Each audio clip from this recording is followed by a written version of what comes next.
warahmatullahi wabarakatuh. Nama saya Neneng Marwah Nurul Mumin dengan NIM 2401515.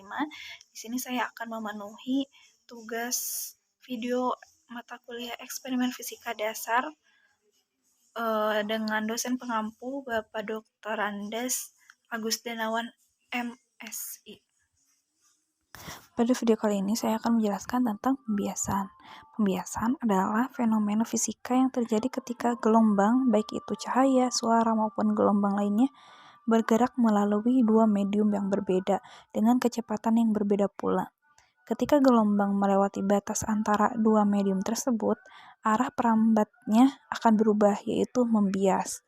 Proses pembiasan ini terjadi akibat perbedaan indeks bias antara kedua medium. Tujuan eksperimen pada kali ini yaitu 1. Memahami dan menganalisis bagaimana arah penjalaran cahaya berubah ketika melewati prisma dan kaca plane paralel. Yang kedua, mengidentifikasi faktor-faktor yang mempengaruhi pembiasan cahaya pada prisma dan kaca plane paralel. Yang ketiga, menentukan sudut deviasi pada prisma dan penggeseran lateral pada kaca plane paralel secara eksperimental. Yang keempat, mengetahui sifat bayangan yang terbentuk oleh lensa cekung dan cembung. Yang kelima, memahami hubungan antara jarak benda, jarak bayangan, dan panjang fokus lensa.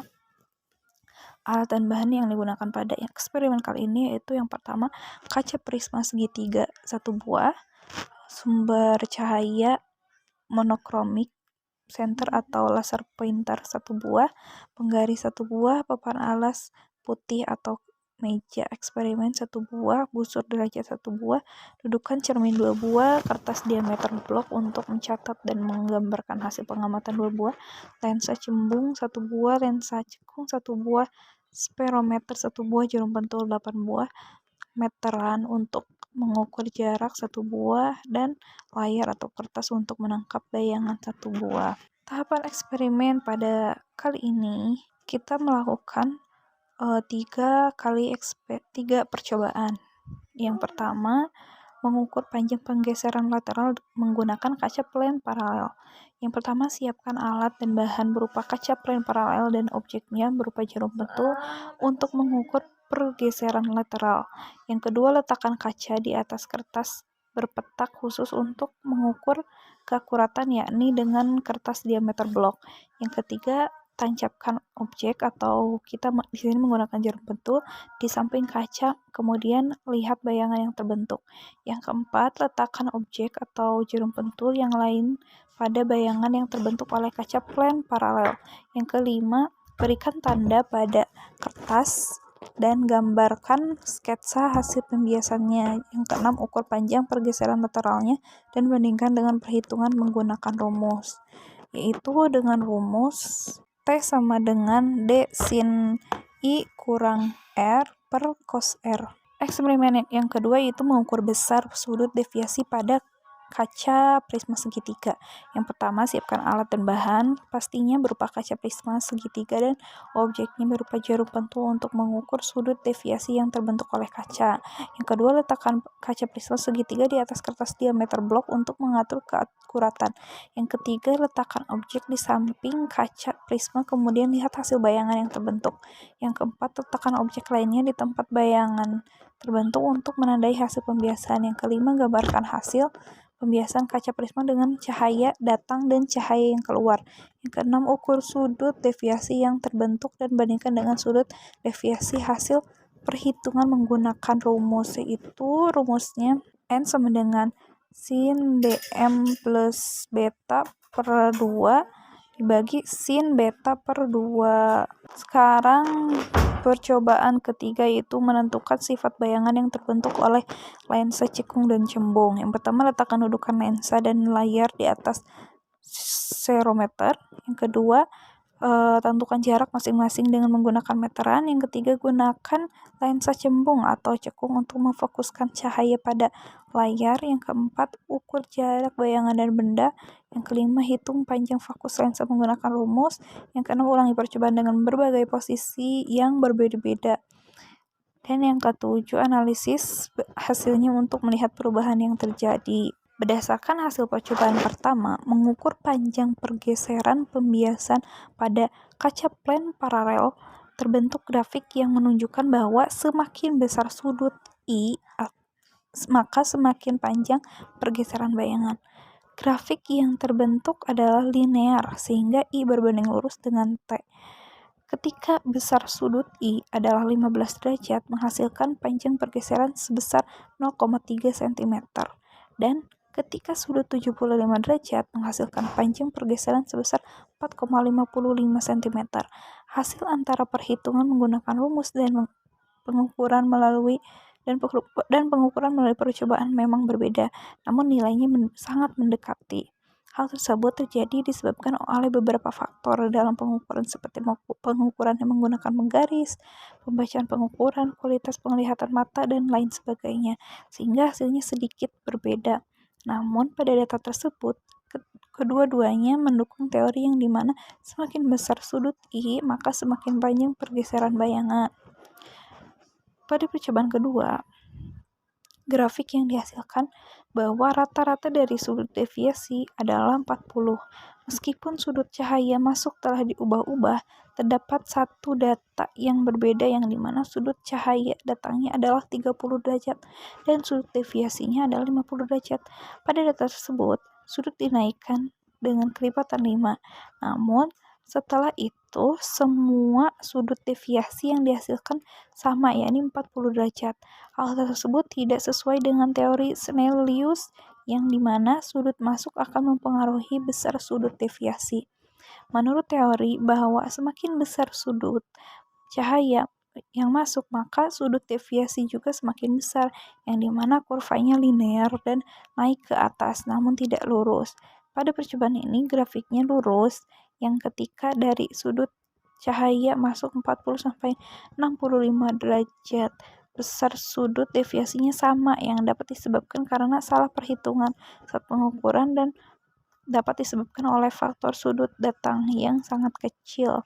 Indeks biasnya yang sama antara kedua medium atau karena cahaya melalui medium yang sama sehingga sudut deviasi tidak mengalami perubahan karena tidak ada perubahan indeks bias. Percobaan ketiga mengenai sifat pembiasan pada lensa cekung dan cembung, yang dimana hasil grafik menunjukkan bahwa grafiknya linear menurun.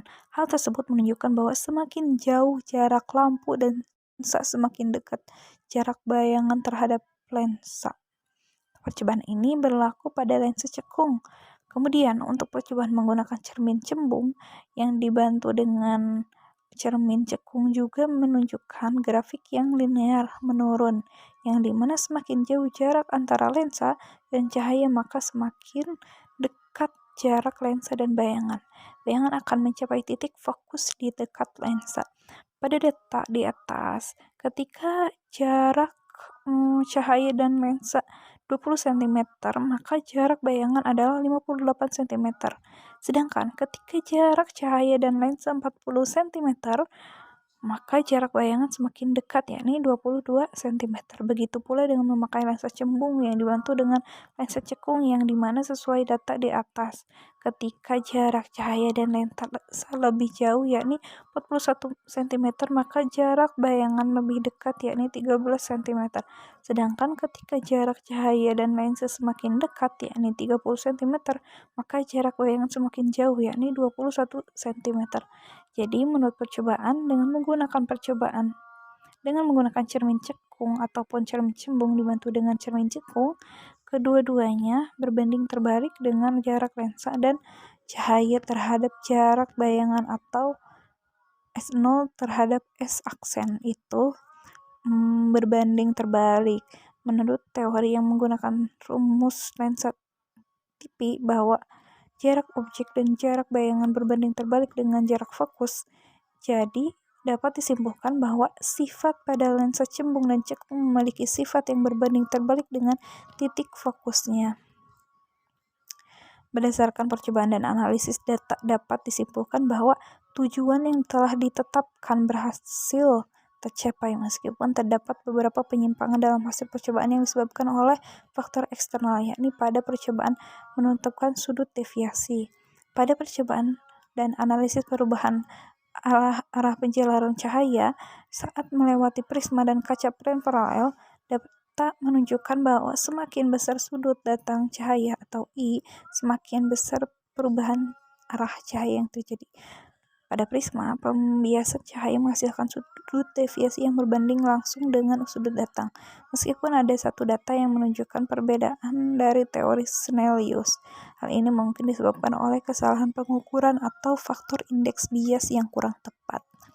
Pada kaca plane paralel, panjang pergeseran lateral bayangan terbukti meningkat seiring dengan meningkatnya sudut datang, sesuai dengan teori. Kemudian, mengenai faktor-faktor yang mempengaruhi pembiasan cahaya pada prisma dan kaca plane paralel, data mendukung teori bahwa pembiasan sangat dipengaruhi oleh sudut datang, indeks bias lateral, dan panjang gelombang cahaya.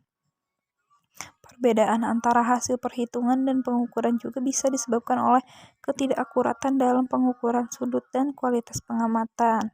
Selain itu, pada percobaan kedua mengenai deviasi cahaya pada prisma, meskipun sebagian besar data menunjukkan hasil yang sesuai dengan teori, terdapat anomali yang mungkin terjadi karena kesalahan pengukuran atau konsistensi indeks bias antara dua medium yang digunakan. Lanjut mengenai penentuan sudut deviasi pada prisma dan pergeseran lateral pada kaca plane paralel, hasil eksperimen menunjukkan bahwa pada prisma, sudut deviasi dapat dihitung menggunakan hukum Snellius, meskipun ada satu data yang tidak sesuai dengan teori. Sedangkan pada kaca plane paralel, semakin besar sudut datang, semakin besar panjang pergeseran lateral yang terbentuk, mendukung teori bahwa pergeseran lateral berbanding lurus dengan sudut datang. Sifat bayangan yang terbentuk oleh lensa cekung dan cembung sesuai percobaan data menunjukkan bahwa pada lensa cekung dan lensa cembung, bayangan yang terbentuk akan bergantung pada